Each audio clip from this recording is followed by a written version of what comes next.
حضور نے فرمایا کہ جو علم دین حاصل کرتا ہے اس نیت کے ساتھ کہ میں علم سیکھ کے دین کو زندہ کروں گا۔ علم کس لیے حاصل کیا جاتا ہے؟ دین کو زندہ کرنے کے لیے۔ دولت کمانے کے لیے علم نہیں حاصل کیا جاتا۔ آج تو ہم بچوں کو پیسے کمانے والی مشینیں بنا رہے ہیں، ڈگری ہولڈر بن رہے ہیں اس لیے کہ ہم پیسے کمائیں۔ علم کا بنیادی مقصد دین کو زندہ کرنا تھا۔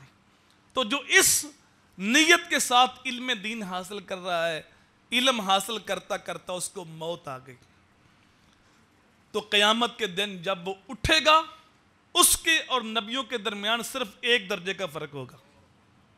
ابھی یہ منزل تک نہیں پہنچا، عالم نہیں بنا، راستے میں موت آ گئی، تو قیامت کو جب اٹھے گا صرف اس کے اور نبیوں کے درمیان نبوت کا فرق ہوگا۔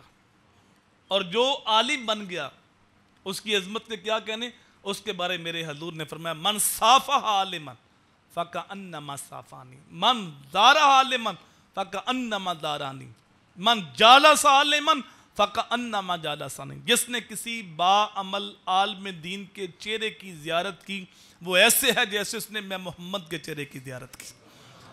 جس نے اس کے ساتھ مصافحہ کیا وہ ایسے ہے جیسے اس نے میرے ساتھ مصافحہ کیا۔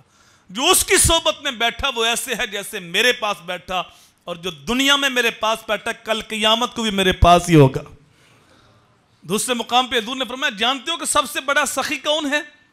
پھر حضور نے فرمایا سب سے بڑا سخی اللہ ہے، اور اللہ کے بعد فرمایا سب سے بڑا سخی میں ہوں، اور میرے بعد سب سے بڑا سخی وہ ہے جس کو اللہ نے علم دیا ہے اور وہ علم اوروں کو سکھا رہا ہے، علم کا نور بانٹ رہا ہے۔ اللہ اکبر، وہ فرمایا سب سے بڑا سخی ہے۔